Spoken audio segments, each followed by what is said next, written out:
नमस्कार, एक बार फिर आप सभी का स्वागत है फास्ट समाचार पे। मैं आपकी दोस्त मणिका शर्मा आप सभी के साथ में एक बार फिर। चूंकि मुलाकातों का सिलसिला आप सभी के साथ में ज्यों का त्यों बरकरार है, आज हमारे साथ फास्ट समाचार पे मौजूद हैं एक कवित्री शिवपुरी की, एक बहुत छोटी उम्र पे जिन्होंने कविता लिखना चालू किया, दिव्या भागवानी। तो आइए आज हम इनसे बात करते हैं। ये वो बेशकीमती हीरा हैं जो दिन प्रतिदिन अपने आप को तराशती चली जा रही हैं। बहुत बहुत स्वागत है दिव्या आपका। शुक्रिया दीदी आपका। दिव्या, आपको ये कविताएं लिखने का जो शौक है किस उम्र से था?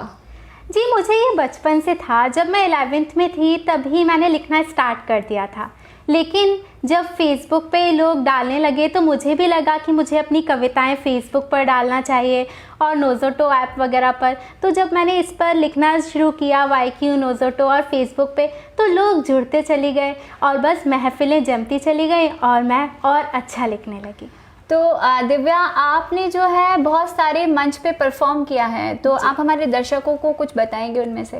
जी, शिवपुरी के कुछ मंच और कुछ ओपन माइक्स नोज़ोटो, YQ, नवांकुर करते ही रहते हैं।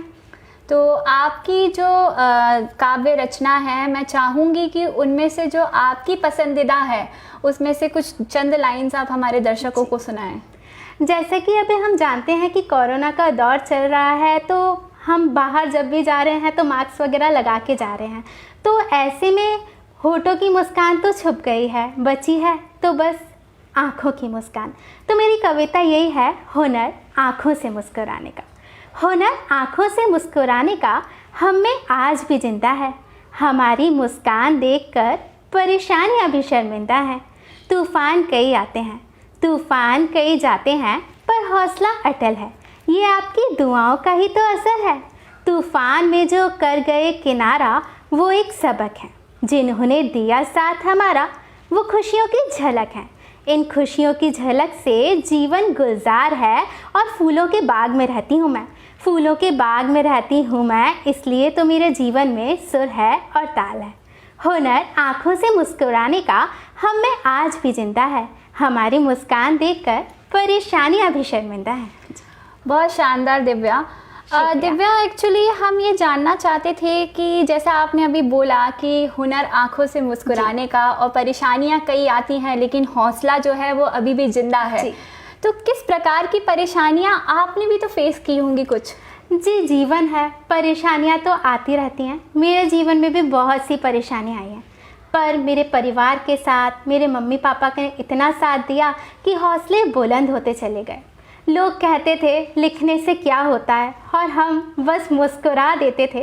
कभी पलटकर ये नहीं बोलते थे क्या होता है या क्या नहीं होता है, बस मुस्कुराते चले गए। रब का साथ था, माँ पापा भाई का साथ था, और ज़िंदगी सरल हो गई और मुकाम पा लिया। हमारे दर्शक एक बात और जानना चाहते हैं कि आपका नाम दिव्या भागवानी है जी, इसके बाद में आप एक टैगलाइन यूज़ करते हैं दिव्य श्वेत। क्या अर्थ है इसका?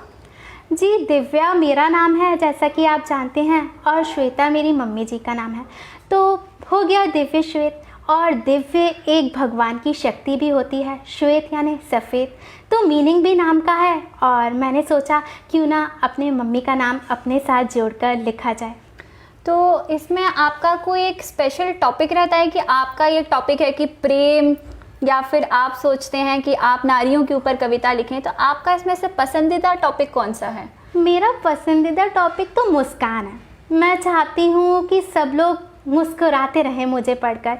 मैंने एक बार लिखा भी था कि मुस्कुराता रहे जग सारा, यही है दिव्य नारा।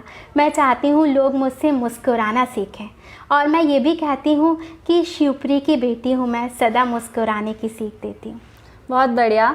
इसके साथ में दिव्या, हम ये भी जानना चाहते हैं कि आप इतना शानदार लिखते हैं, अभी आपने जैसे हमें हमारे दर्शकों को भी बताया, तो ये प्रेरणा आपको मिली कहाँ से? जी, कुछ तो खुद के ही मन में था, लिखना चालू कर दिया। और जब अपना लिखा हुआ अपने स्टेटस पे लगाते हैं ना वॉलपेपर के साथ, तो बहुत खुशी मिलती है कि हाँ ये हमने लिखा है। और फिर मेरी मम्मी ने मुझे काफ़ी सपोर्ट किया। कविताएं लिखकर सबसे पहले मम्मी को ही सुनाया करती थी कि मम्मी आज मैंने ये लिखा है, और मम्मी बिना कुछ कहे चुपचाप मुस्कुरा के सुन लिया करती थी, और गलतियां भी बताया करती थी और बढ़ाया भी करती थी कि हाँ ये अच्छा है। तो मतलब आप चाहते हैं कि आप अपनी पूरी ज़िंदगी भर इस हुनर को अपने साथ रखेंगे और यूं ही कविताएं बरकरार रखेंगे। बिल्कुल बिल्कुल। तो हम चाहते हैं कि आपकी अगर मम्मी से हमारी बात एक बार हो सकती तो। बिल्कुल कराते हैं। और वैसे मैं आकाशवाणी के युववाणी कार्यक्रम में भी कार्य करती हूँ। इसके लिए भी मेरे घर से मुझे परमिशन मिली कि हाँ आप ऑल इंडिया रेडियो में जाओ, काम करो, तो बस। और मैं अपनी मम्मी से भी आपको ज़रूर मिलवाती हूँ। तो जैसा कि अभी आप सबने दिव्या को सुना और अब हमारे साथ में मौजूद हैं श्वेता जी जो कि दिव्या की मम्मा हैं, तो थोड़ा हम इनसे बातचीत और करते हैं। नमस्कार, आपका स्वागत है पास समाचार पे।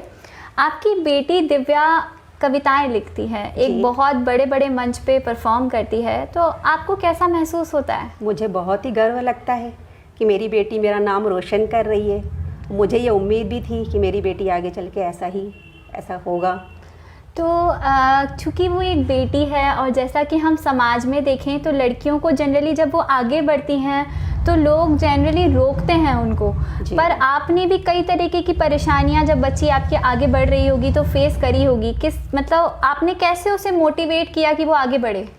कई लोगों का ऐसे सुनने को मिला, लेकिन मैं अपने बच्चों में कोई फ़र्क नहीं समझती हूँ। मैं बेटा बेटी सेम मानती हूँ, ये भी मेरा बेटा ही है, इसलिए मैंने इसके ऊपर कोई ज़्यादा वो नहीं किया। लोगों के बारे में नहीं सोचा मैंने, कि जो इसका मन हुआ वो करे।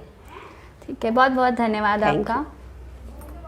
तो दिव्या, मैं चाहती हूँ कि हमारे जो दर्शक हैं आप उन्हें कुछ चंद लाइन्स बोल के संबोधित करें। जी बिल्कुल।